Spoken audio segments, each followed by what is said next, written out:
Hello everyone! Today we're at ICNHS. We're gonna interview entrepreneurs around our campus. My name is Vince Edward Silaksi, and now let's get started on their interviews.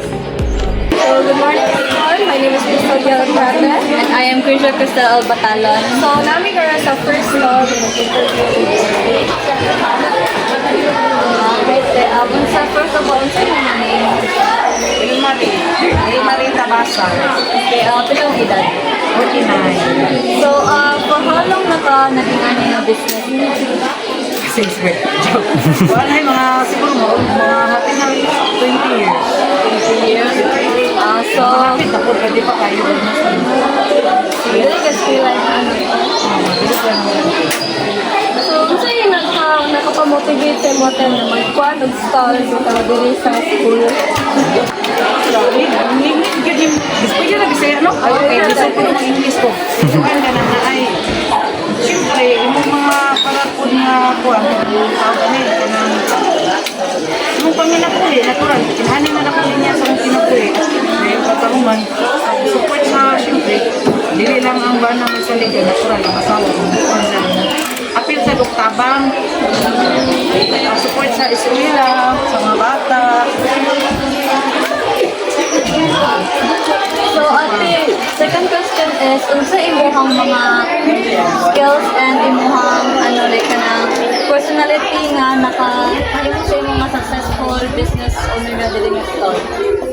Personality, O yung mga skills.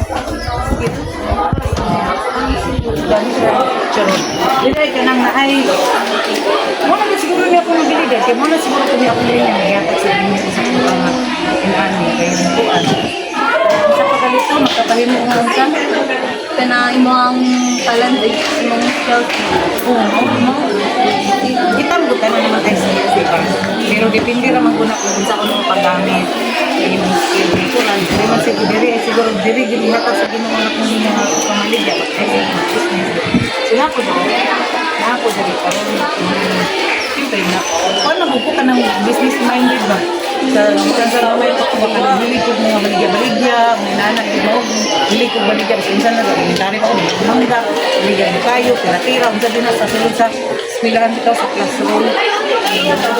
Meron naka-decide mo ka na like mag-business na lang na instead kapag magtrabaho kapag I know, naka-decide ko kay nga ako may amo. Kaya ikaw mag-go Oo, ako kaya amo, yung ganan mga amo. Kaya makapatay na ako amo, joke lang. Dili, ganan, di ko ganan o ganan mga, ganan yun mga amo lang, kaya ko ganan subukon. Oo, then, gusto dito kayo, listen po, mas maayo ang ginang ikaw, di ba? Imuha ka sa magrabaho ka, at least po, sa magrabaho ka, natural na ay limit yun yung sweldo. Kaya nahab yan ay minimum. Siyempre, kung ikaw ang tindira, ay ikaw ang lagi, at least, tapos baka ginansya ka, tapos pa naman, dili magkapaliha, then at least po, at the same time, baka kuhan ka, makalibre ka kaon ba? Then mga anak, nanak, ikaw may pagkuling mo na kuhan, di ba? Ano siya? Or other Ay, wala to ha? Pusing pa dyan ko. Lahi yung interview, kaya dati guys, lahi po sila, taas kayo, bigay ko naman din. So, mayroon mo lang time yatag sa mga Oo, sige, salamat na. Hello everyone. Ako din si Justin Joko Pahente. Ako si John Elron Kilya. Tapos karon is muna mong ikaduha nga interview. So let's get started. Bultan di ko. Mutan na lang din sa pangalan. Ako din si G.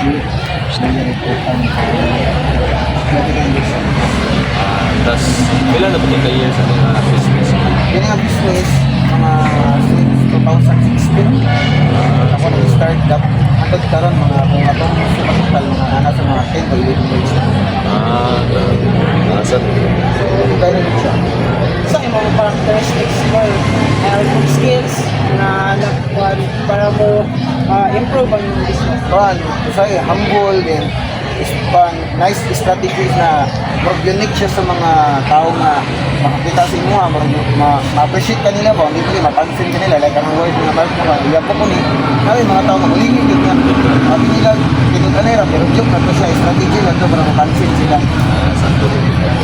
Tapos, kung saan po yung naka-motivate mo para mabuhat ang mga business? sa una mang nagtrabaho ko sa Cagayan sa una.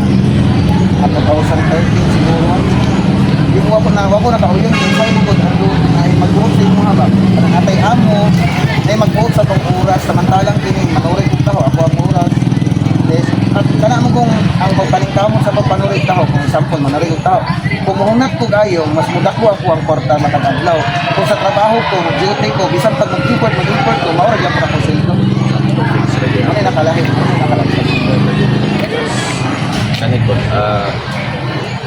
anong, ano naman ako?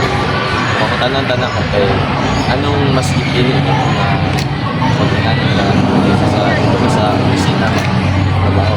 Sa opisina mo, sama sa kung dito ba ganina, example, mo import ka kayo sa opisina, pero imong minimum nga sweldo, bisan pag diplomatic ka, imong minimum nga sweldo, kung 500 hindi na siya.